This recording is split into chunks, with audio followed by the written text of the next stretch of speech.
May the words of my mouth and the meditations of my heart be always acceptable in your sight, O Lord, our strength and our Redeemer.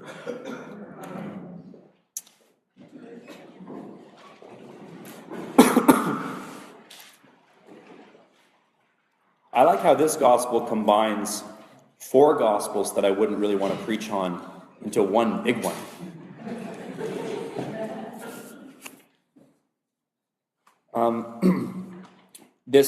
For me this week, this gospel has an interesting place in terms of the conversations that we've had and reflections. And we were doing Paul's letter to the Galatians and Romans earlier this week. And I've been kind of haunted by several conversations and thoughts around this part of the Bible and this tradition in Christianity and the traditions that we encountered in Paul. And this excerpt from his letter to the Corinthians is a great part of that.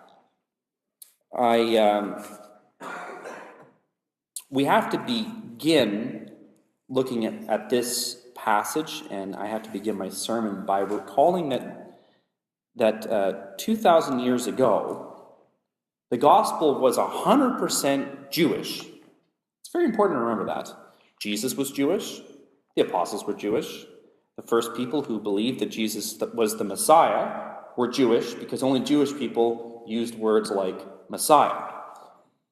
So we have this in this gospel passage, this is a very Jewish Jesus preaching on the 10 Commandments to a group of Jewish people.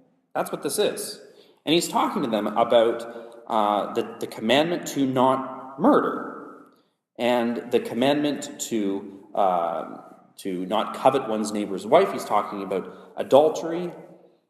And in each section, although he's using language that always throws us for a loop, especially because the church has used many of these passages in the most interesting ways over the course of our history, in each one of these passages, Jesus is saying that it is simply not enough to obey the law verbatim, word for word, and leave it at that.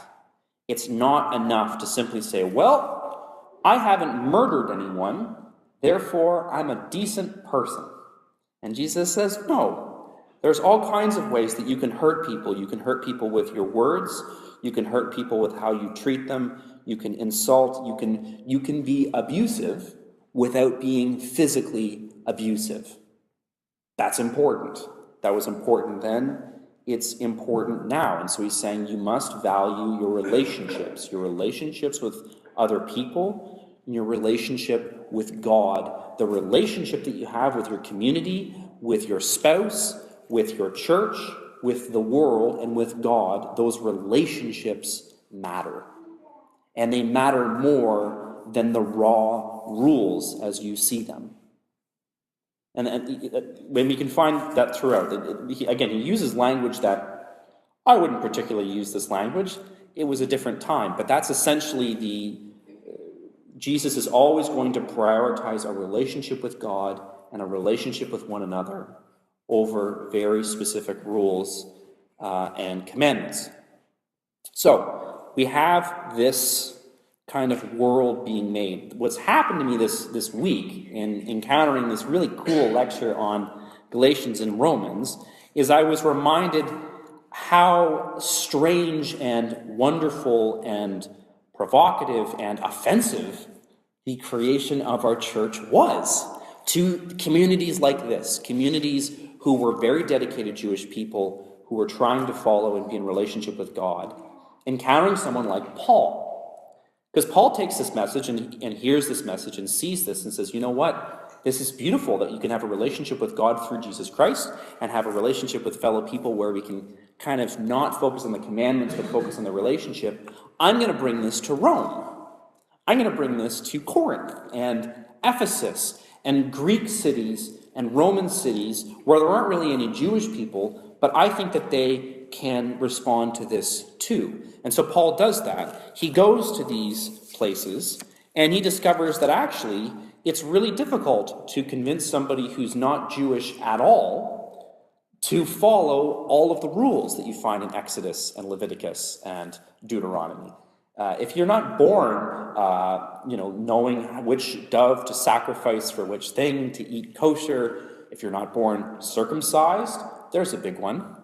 It's very difficult in your adult life to suddenly take up all these traditions and to get yourself circumcised and to suddenly start eating kosher and following all of these rules.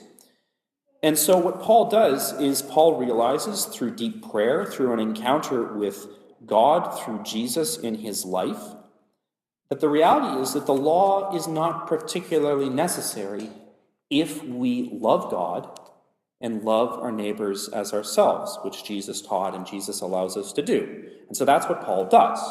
Paul goes to Rome and he proclaims a message to Gentiles of love.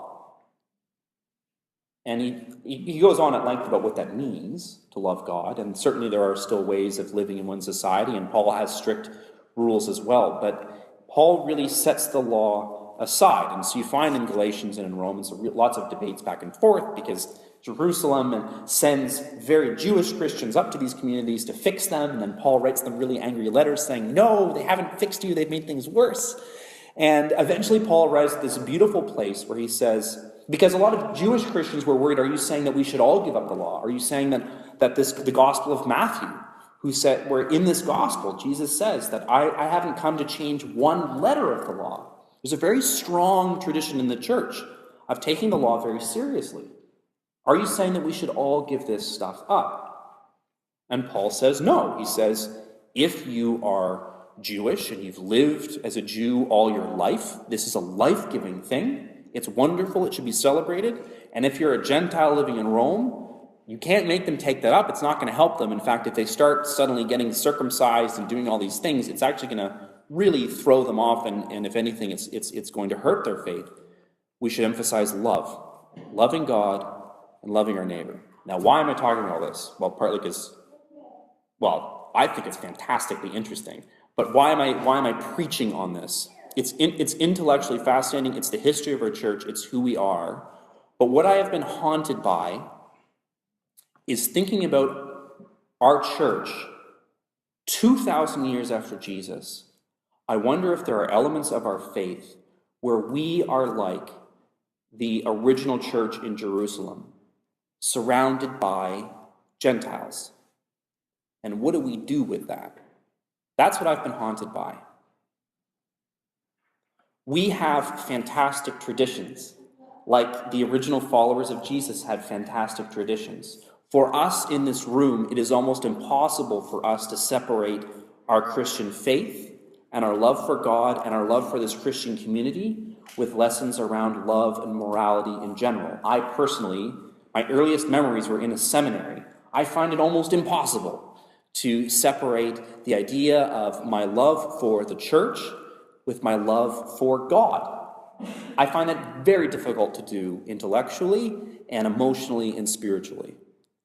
But we are surrounded by a nation and a world where that's very easy for many people to do. To say, I love my family, I love my community, I try my best to love the people around me, and I have something, and I don't know if they would have used the language a love for God, but there's almost always in every person a leaning, some kind of sense of something sacred, something holy, something beyond themselves that is of love and is working in their lives. And I feel a powerful need to follow Paul's example and take that very, very seriously. Think about how drastic the move that Paul made was. There were literally thousands of laws in the scriptures. Passover, all the major Jewish festivals, all the traditions of the Jewish hierarchy, and he abandoned all of them in one move for the sake of God and for the sake of bringing love into a place that he felt was loveless.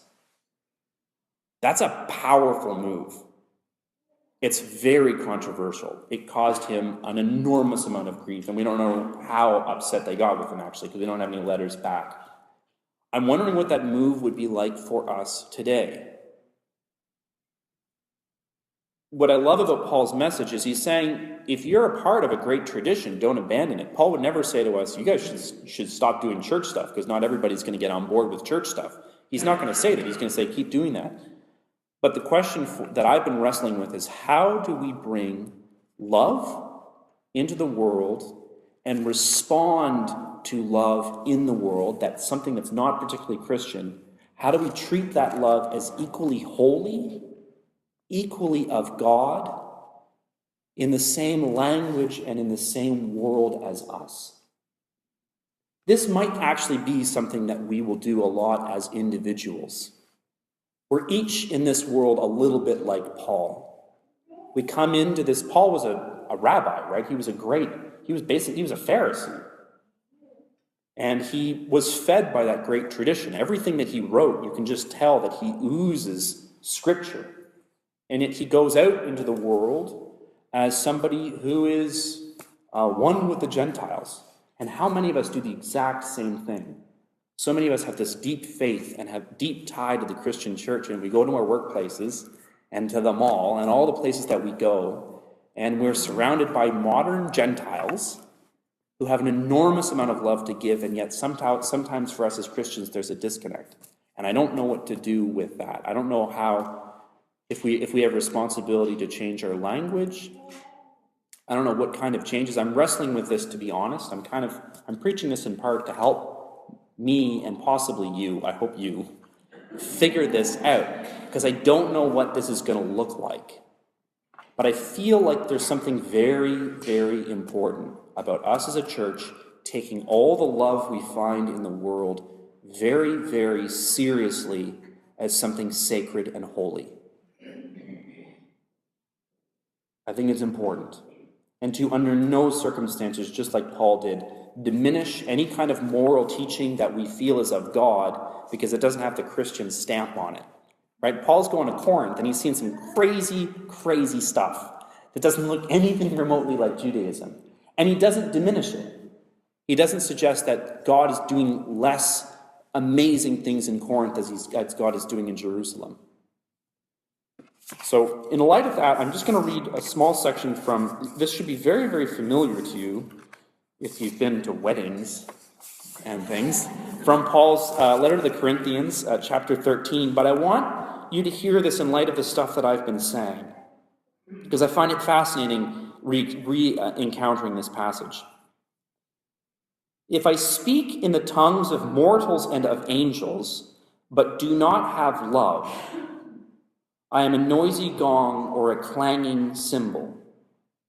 And if I have prophetic powers and understand all mysteries and all knowledge, and if I have faith so as to remove mountains, but I do not have love, I am nothing. If I give away all my possessions, and if I hand over my body so that I may boast, but do not have love, I gain nothing. Love is patient, love is kind, love is not envious or boastful or arrogant or rude. It does not insist on its own way. It is not irritable or resentful. It does not rejoice in wrongdoing, but rejoices in the truth. It bears all things, believes all things, hopes all things, endures all things. Love never ends. This part, I find this fascinating. Love never ends, but as for prophecies, they will come to an end. As for tongues, they will cease. As for knowledge, it will come to an end. But he says, but love never ends. After 2,000 years, this is a constant. I feel like there's something very powerful and very destabilizing about the style of Christianity that Paul endorses. It's very exciting. It haunts me. I don't know what to do with it, so I'm preaching it to you. So no matter what, love God, love your neighbors through Jesus Christ, and hold sacred all the love that you encounter in this world, no matter where it comes from or in what form. Because I believe that love through God is sacred. Amen.